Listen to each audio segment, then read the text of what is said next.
In Paris, Sam attends a party thrown by his ex-girlfriend, but he isn't there to have fun, he just wants to take back his old tapes. His ex asks him to wait for a moment because she's busy with guests, so now Sam has to sit for a while and feel out of place. When he gets tired of waiting, he asks his ex to tell him where his things are because he'll take them himself. She guides him to an office and tells him to stay in there so they can talk later. Ignoring the drunk people in the corridor, Sam goes to the office and locks the door to look around in peace. When he finally finds his things, suddenly his nose starts to bleed, so he grabs some tissues and sits down to rest. Eventually he falls asleep, so when moments later there is lots of shouting and chaos outside, he doesn't hear a thing. The next morning, Sam wakes up and grabs his things to leave, but as soon as he opens the door, he's horrified to discover the entire place is a huge mess and there's blood everywhere. After grabbing a random object to defend himself, Sam checks outside the apartment only to discover all the party people including his ex have turned into zombies. As they try to attack him, Sam quickly closes the door.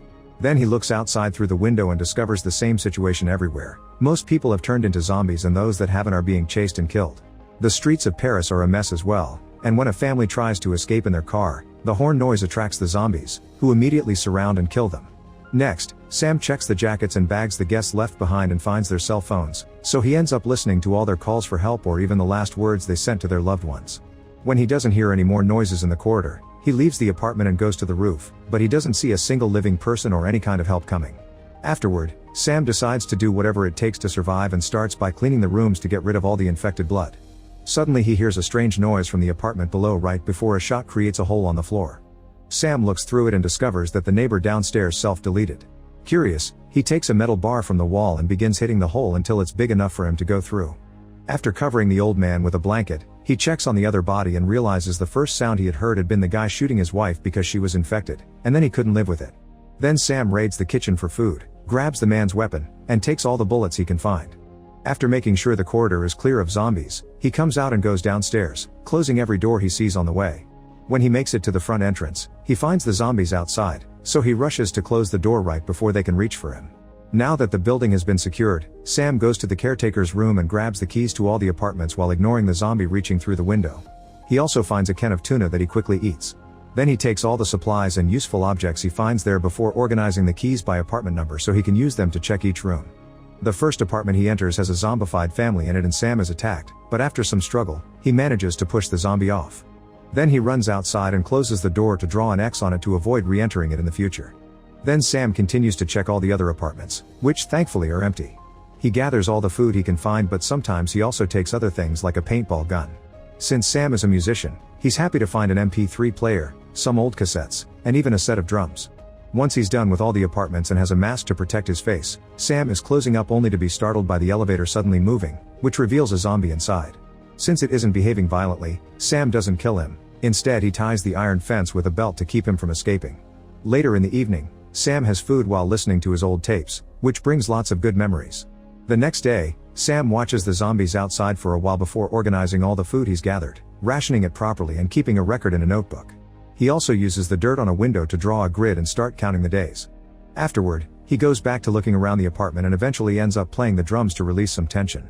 However, he must be careful because all the noise attracts the zombies to the window.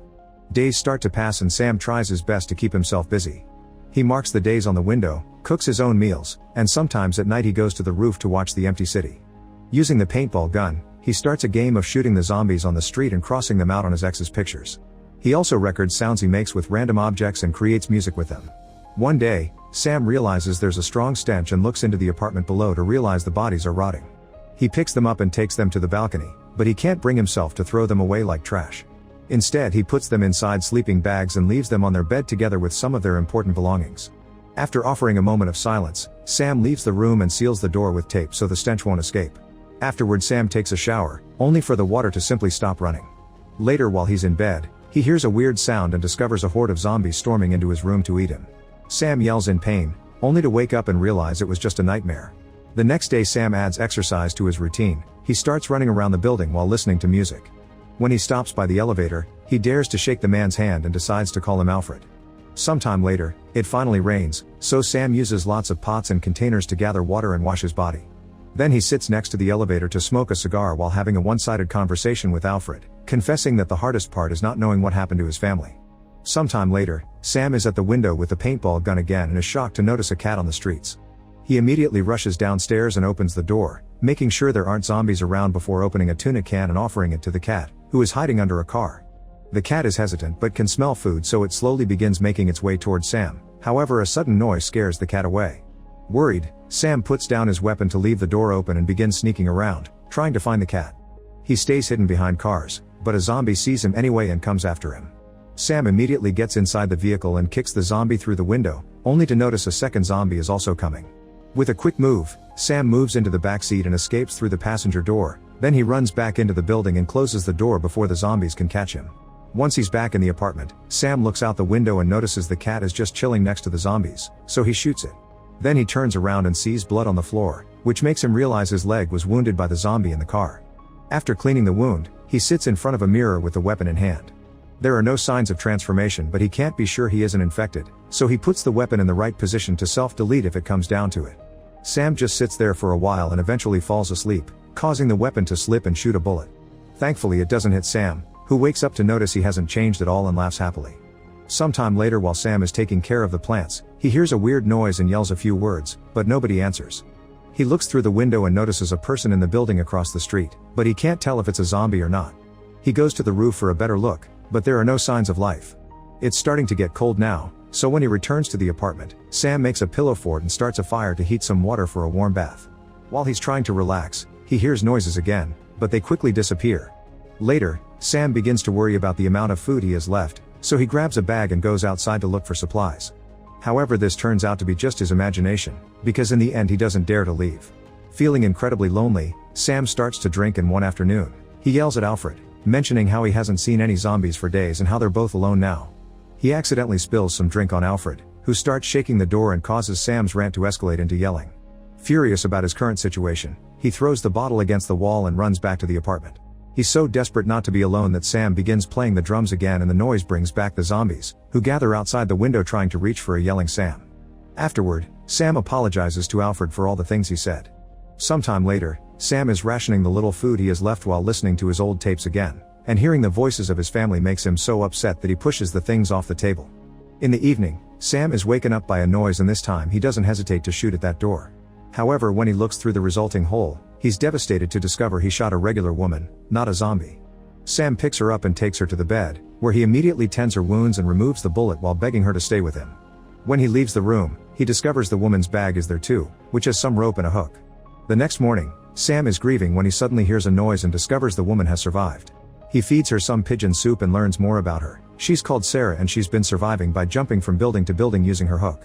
She's seen a few survivors hiding in apartments, but most of them have become crazy. The zombies aren't good with heights, but she still never stayed more than a week in one place. Sam tells her it's safe in this building, but Sarah is still wary, explaining the shot from last night got the zombies' attention and eventually they'll tear off the door because they have nothing better to do. Sometime later, Sam is doing his daily walk through the building and Sarah comes with him. She gets scared when they walk in front of Alfred, but Sam promises he'd never eat either of them. Afterward, Sam begins making music again and is delighted to see Sarah helping him with it. In the evening, Sam smokes while chatting with Alfred and wonders if he'll be able to make it now that he has proper company. Eventually, there's almost no food left for both of them, so Sam has to take drastic measures. He returns to the door with the X, cuts a hole in it, and then shoots every zombie inside. Now he can safely go inside and take all the food he can find. Afterward, he returns to his apartment and notices Sarah isn't there. He looks around and finds her on the roof. Apparently she's looking for a way to leave soon. She wants to practice jumping toward the building across the street, but Sam protests because it's too dangerous. Sarah disagrees, explaining that if they stay they'll either go mad and self-delete, or the zombies will eventually manage to break down the door. Furious, Sarah storms back into the apartment. Sam follows her, but when she doesn't answer, his mind starts catching up to what really happened. Sarah never woke up while Sam tended her wounds, and her presence has been an hallucination. When Sam enters the room now, he finds her dead body on the bed and grabs her hand as he cries. Then he covers her with a sheet and candles to offer a proper goodbye. He also checks her bag again and finds a digital camera, so he looks through the pictures. At first all the photos are of Sarah and her family, but then he finds a picture of himself on the roof, confirming that Sarah had been the presence in the other building. Accepting the fact he's going crazy, Sam decides it's time to go. He starts by lighting all his old tapes on fire, then he grabs Sarah's bag and goes to the roof to escape. However, he remembers Alfred and decides to free him. Alfred doesn't attack, instead he follows him around, and Sam sends him into an apartment.